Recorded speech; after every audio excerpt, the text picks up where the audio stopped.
I'm Lieutenant Commander Kate Cunningham. I'm the Strategic Communications at PERS 41, and joining tonight is Lieutenant Commander Corey Zebian, the First Department Head Detailer. Thank you so much for tuning in for the Surface Warfare Officer Spouses Brief. We're delighted to be giving this on behalf of our Director, Captain Kevin Kennedy. So as we go through, please feel free to post your questions and we'll address them as they come up. We'll get started. So first and foremost, thank you so much to you and your entire family for your service. Your service truly is as important as your spouses. I know Corey and I couldn't do what we're doing without our family. So thank you so much for continuing to support your spouse and to support our community. We sincerely appreciate it. So tonight we're going to talk about the surface warfare mission. New career path flexibility and what that kind of looks like long-term, and then long-term career incentives.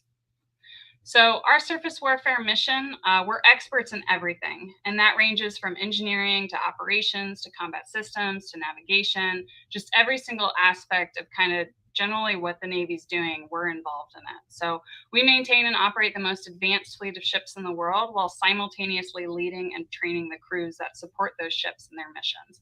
And that applies to ship and staffs ashore, so at sea and ashore. Our officers get the earliest leadership experience and gain the most versatile skills whenever you compare us to other communities. So we're doing amazing work out there, and thank you for supporting us. So location opportunities. So we are operating worldwide like never before. You can kind of see the laydown of where most of our kind of home ports are. There's also a load of other home ports that aren't reflected on here that are primarily shore duty. So based off of our mission, that naturally kind of leads to most of our home ports being on the coast, which tends to be a good quality of life perk for the surface warfare community, because a lot of our kind of best or worst case scenario home ports are a lot of other communities' best case scenarios locations. So we've got a lot of different opportunities available for shore and sea. And that can also kind of help whether you're looking for, you know, hey, I want a whole bunch of adventure, how much travel can I do? We've got professional or personal exchange programs where you can go and work with different navies. We've also got just kind of ship and shore opportunities in all the locations here. Or if you're looking for more geographic stability, you can also typically stay in an area continuously in places like San Diego, Norfolk, Pearl Harbor, and Yokosuka, Japan. So we're pretty versatile from that aspect. All right, good evening. I'm going to talk through some of the career path flexibility we have and some of the changes that have occurred over the past couple months. So the first thing is we've built a career path planning tool that is on the My Navy HR website under the PERS 41 or the SWO tab. There's pages for each tour as part of our career, but on the main page is the career planning tool, and that allows you to overlay different family planning windows and career milestones on our career path. The next thing is for division officers. So for first tour division officers, we have updated the tour length.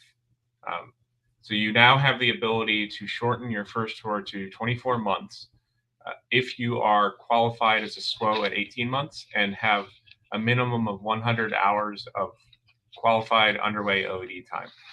That allows you to shorten, that allows you to request to shorten your first tour to 24 months. If you qualify as a surface warfare officer by your 21 months on board your ship and have 160 hours of qualified OED time, you're able to shorten your first tour to 27 months. 30 months will continue to be the standard for all first tour division officers. Regardless of how long your first tour division officer tour is, there's no change to your second division officer tour. That will remain 18 months for conventional SWOs. So the goal here is officers who qualify quickly and have the necessary experience are able to shorten their first division officer tour, move on to their second division officer tour, and they'll end up on their shore duty a little bit earlier. The next major change we had is all chief engineers, so all Changs, are going to be single longer tour officers. What that means is instead of a department head going in for two 18-month tours, their department head tours will be one 36-month tour on the same platform. This provides 3 years of geographic stability, specifically for some of our lower density ports. So Mayport, Everett, Pearl Harbor, places where we don't have as many ships and don't have as many department head billets. So the chief engineers will report to the ships, will serve 36 months, do their entire department head tour on the same ship as the chief engineer. Following completion of their tour, they'll move to their post-department head tour. We've also transitioned the training officer on LHAs and LHDs to a first tour department head. This provides some competition and some competitive fit rep hard breakout opportunities for the other first tour department head on the amphibious, on the LHA and the LHD.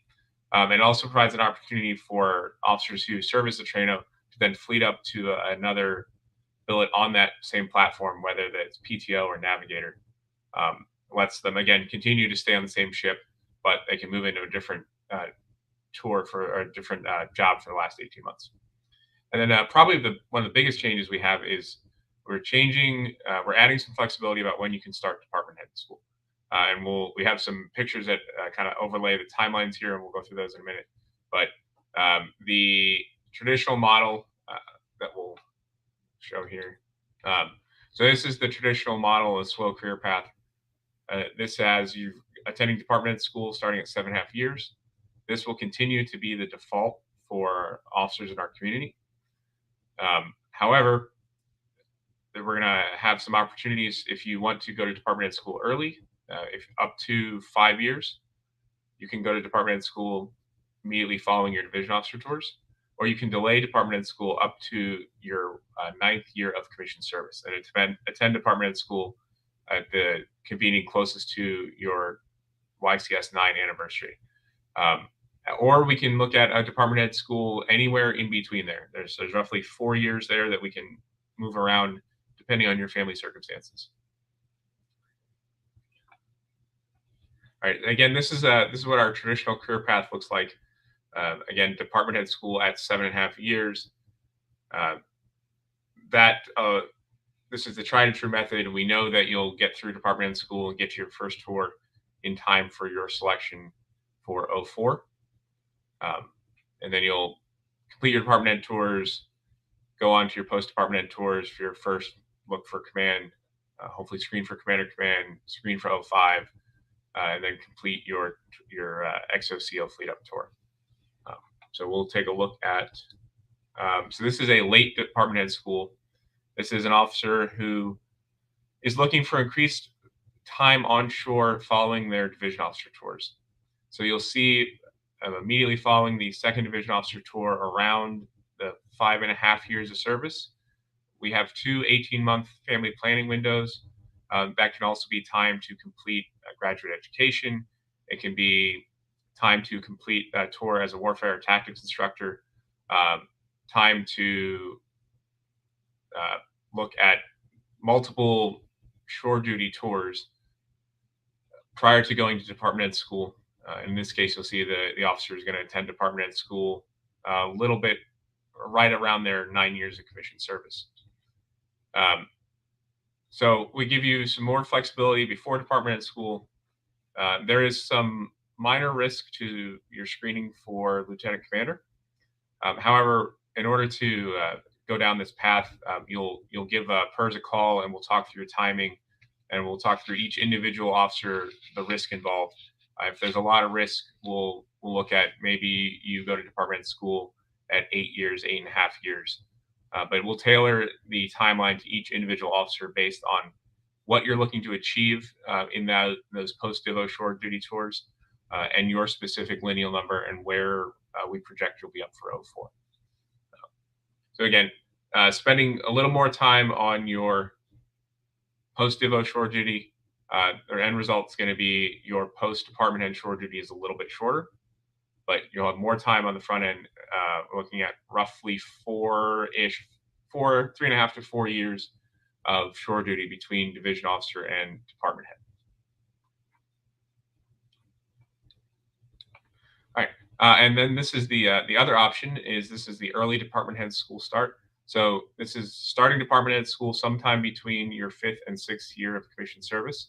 So here, the service member is coming off of their division officer tours, likely going up to Newport for around 6 months while they wait to start department head school, starting department head school, and then completing their 2 department head tours prior to most likely their 10th year of commissioned service. In this situation, you complete the member completes their department head tour, and then you're looking at roughly 5 years of shore duty post department head tour before they would start their pipeline for EXO CO.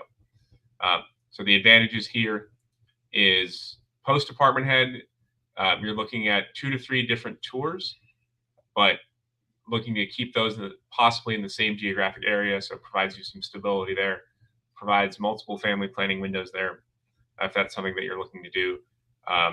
Most likely when you finish your department head tours, you're still going to be a lieutenant, so you'll be able to compete for the talent management. You'll be able to compete on the talent management board for some of the talent management opportunities. So those are opportunities to complete tours with industry or various graduate education programs.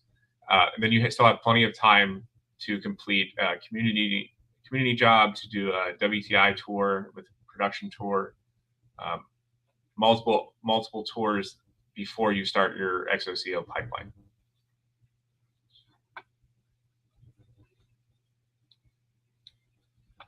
All right, so when my husband and I sat down for the first spouses brief when I was a division officer, I cared most about kind of, all right, well, what does staying in look like? And then we both kind of cared, all right, well, what are the incentives for that? And when do we need to make a decision as a family as far as what to do next? So starting with kind of the earliest decision, so department head retention bonus.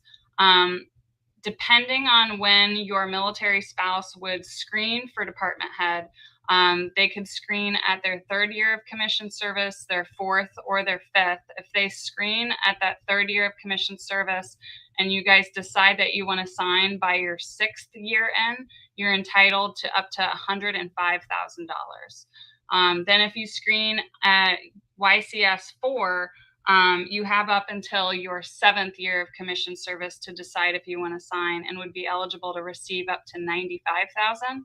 If you screen on your 3rd look, which would be at YCS 5, you have all the way until YCS 8 to decide if you want to stay in and would receive up to $75,000. So that kind of gives you an idea of that timeline.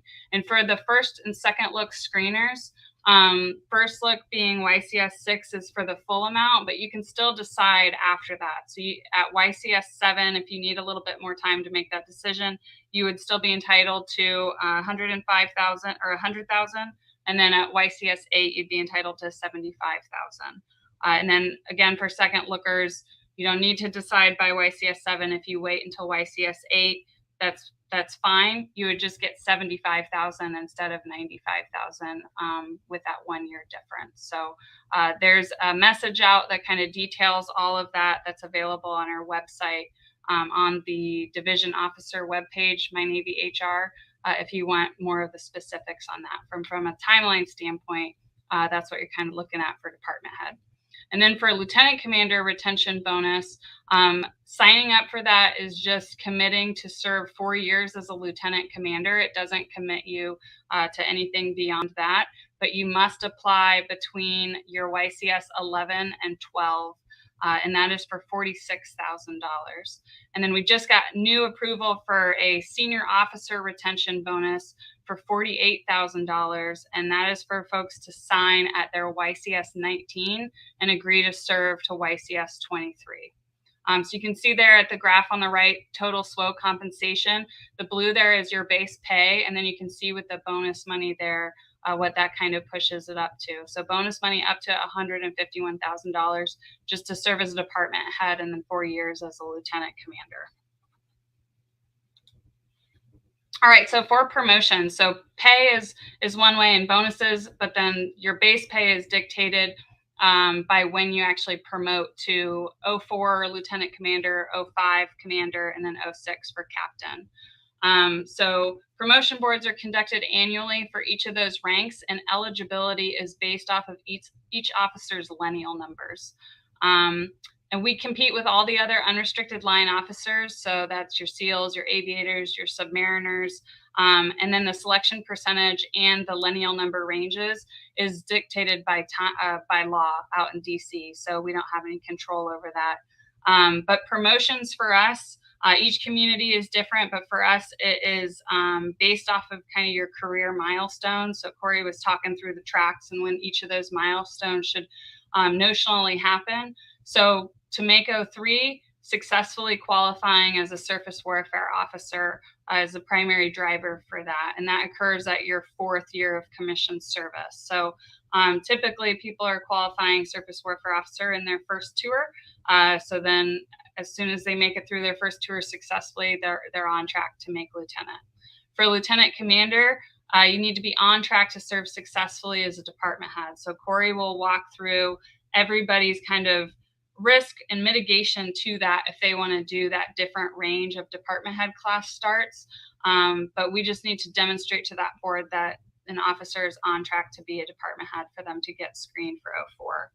And for 05, you need to administratively screen for a command milestone that includes XOCO fleet up, XO afloat, XO afloat asterisk, or XO special mission. And that occurs around YCS 12 and 13. And then for captain to successfully complete a commander command tour. So SWOs historically promote at or above board selection rate. So I'll just give you the statistics. From fiscal year 22, our SWO 04 selection rate was 90%.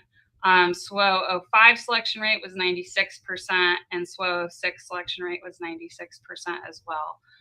So our mission here is to ensure your spouse is always going to be detailed to billets that provide the opportunity to promote early and on time, and to best facilitate getting them the experience that they need to complete their milestones and be ready for the next milestone.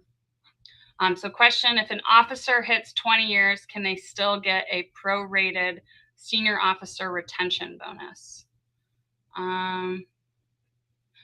So it's based off of year group. That's a great question. Do you remember which year group? I don't remember. Yeah. I'm not sure on that, Quentin. We're going to post the answer for it on YouTube after, if that's okay, just so we can make sure we're getting you the right answer. But great question. And this gives you kind of the breakdown of how those administrative screenings relate to getting folks selected for statutory boards. So another great benefit that our community has is we talked about to get selected for 05, you need to screen for a command milestone. So a lot of other communities just give their officers maybe one opportunity to screen for one of those milestones. We've shifted our screening timeline, so people now get 2 looks to screen for that command milestone prior to their predicted first look for 05. So that's great. And it outlines here when you can expect to be looked at for each of those screening boards. So you have an understanding of when if your military spouse was selected for something, and then what your kind of timeline is to decide if you're going to continue on to the next part of your career or not. So all of the folks that are pictured through this brief are members of our PERS 41 team. So we completely understand and acknowledge the amazing, amazing role that families play in our success. So we can't thank you enough for all that you do. We are here to share our stories with you and your family. We understand the challenges that you face and the decisions that you have to make as a family unit. So we're always here to connect with you. Please reach out to us at go_SWO@navy.mil. If there's a specific type of family situation that you'd like to talk to someone, we'll be able to connect you to them and help you out. But thank you so much for taking the time out of your busy schedules to join us and to watch us. Stay safe, and thank you again for all that you do.